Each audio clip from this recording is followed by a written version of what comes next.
Molchimi Furos is currently at around $140, which means that you would have to spend around $400 for a playset. That is way too much considering it's just one card and it's destined to get reprinted one day. But I'd say even if it were to retain most of its value, nothing forces you to necessarily spend that much money if you still want to win right now in Yu-Gi-Oh! I remember a few weeks ago people were going ham about that card, but now we're starting to hear less people talk about it. There are some super cheap alternatives out there that you can play that are almost as good, if not sometimes even better. Heck, I'm borrowing 3 copies of the card, and I can tell you this. If I wasn't able to borrow the card, I actually wouldn't have bought it because I've played it at YCS Niagara and it was abysmal. Well, at least for me and to some of my friends. You know, between getting ashed or drawing this card more often going first than second, or drawing it as the 6th card, or when it's dead, etc. On the other hand, though, some players have told me that it was completely broken for them and the MVP of their deck. The goal of this video is not to discredit the impact that this card has on the metagame because, objectively speaking, it is an extremely powerful card. In a world where money is not a problem and you can play this card literally for free, then obviously it would be one of your main considerations, at least in your main deck or side deck. I mean, that's kind of how it is in online simulators like Edo Pro or Dueling Book, and I want to say that these platforms are really what allow you to manage and allocate like a budget to playing this game. But honestly, after playing this card both online and in real life, I have come to the realization that the price tag of this card was just simply not warranted. So first of all, considering the fact that everybody respects the card, everybody expects it, and therefore everybody has a counter to it some way or another. Whether it's they play a different deck just because they don't want to lose to it, or they go second, or they just play a bunch of cards that counter the card. Look at this, you have a 33.76% chance of drawing a 4-0 going second if you play 40 cards in your deck and you play 3 4-0s. However, if your opponent plays 3 Ash and a Called By, then your opponent has a 42.71% chance to counter it. So in other words, your opponent has like a 9% extra chance of nullifying your hand shab, and if it was your only one, then you will not be really happy.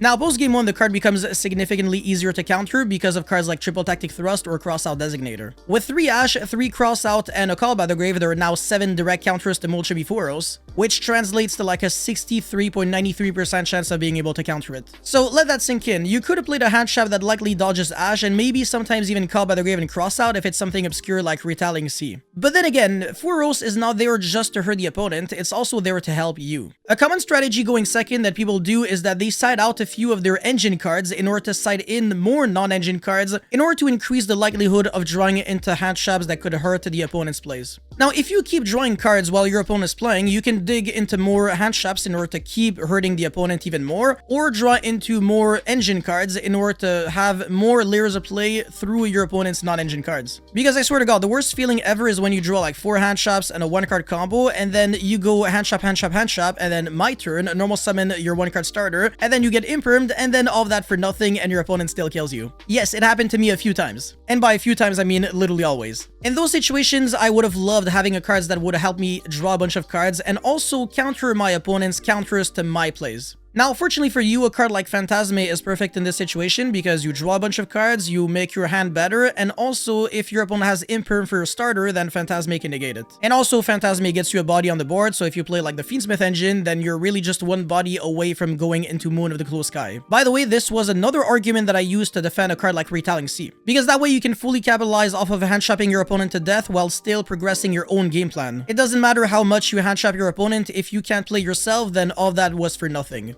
Now, a card that I find to be pretty comparable to Molchimi Furos, in a way, would be Dueling Logbird. I like to consider it the exact opposite of it, which is why it shares so many similarities with it, and I do not believe that you can play both at the same time. Now, the goal of playing Furos is to dare your opponent to continue playing and make him commit into a really awkward play. And also draw a bunch of cards in the process, which may allow you to beat the board right away. But if you drool after dropping 4-0s, then that challenge disappears, and your opponent will either combo through it while giving you no extra draws, or straight up pass the drool, in which case drool was the reason why your opponent stopped playing and not the 4-0s, since the 4-0s was nullified by your own hand shop. So the way I see it is, if your deck is already naturally good going second, but it cannot play a lot of hand shops, then your best call is to not play Molchimi 4-0s. You could play something like Dueling Logbird, which has a higher likelihood of successfully resolving because it's not like the card can get ashed, so therefore it has a better return on investment in the long run. Not necessarily saying that Drool has a higher impact than 4-0s because it's all context dependent, so it depends on the hand, depends on the deck, etc, but you get the gist of it. On the flip side though, if your deck plays a lot of non-engine cards, but it relies on 1-card starters, and if it's also not super resilient going second, then maybe 4-0s might be a necessity for you. However, as I have said, Fantasmic is a really good budget alternative for you, and per Aurelia could be the in-between alternative. You could also commit to a board breaker approach because they can be drawn for turn, and cards like Thrust and Triple Tactic Talon, they really help you unbrick, so even if your draw kind of weak, then it's not the end of the world. Now please note that everything that I said about Furos didn't mention the most obvious flaw that the card has. Of course, it is dead going first, and 10 by Dragon is a going second deck, so it is literally useless against what I consider the best deck of the format. So yeah, when you draw it going first, it's either going to be sitting there in your hand doing nothing, or at best serving as discard or tribute fodder. On the other hand, cards like Droll and Logbird are spectacular going first, because if you have a big board and Droll, then it's literally Exodia, your opponent cannot beat you. Nobody really respects Droll going second because they're too busy respecting what is currently on the board, so everything in the hand is just like added the bonus. But yeah, all that to say that Yu-Gi-Oh! Isn't as pay to win as people say it is, you just have to find the cheap solutions. As I've stated previously, despite the fact that I currently have a playset of Molchimi Furos, I'm not so sure it will be a part of my deck list on the next event that I'll be playing in, and I'm actually being completely serious when I say this. Like, I could have infinite billion dollars, and I think I would still be playing like the exact same deck online as I would in real life. It really wouldn't change too much. I recognize the card to have a lot of strengths and weaknesses, but its price tag is just sheer madness, and it does not justify the value that it brought to me when I played it. Anyways, that's all I had for this video, guys. Thank you so much for watching. Don't forget to like and subscribe. And let me know how you feel about Molchimi Furos in the comment section below, and I'll see you guys very soon. Peace.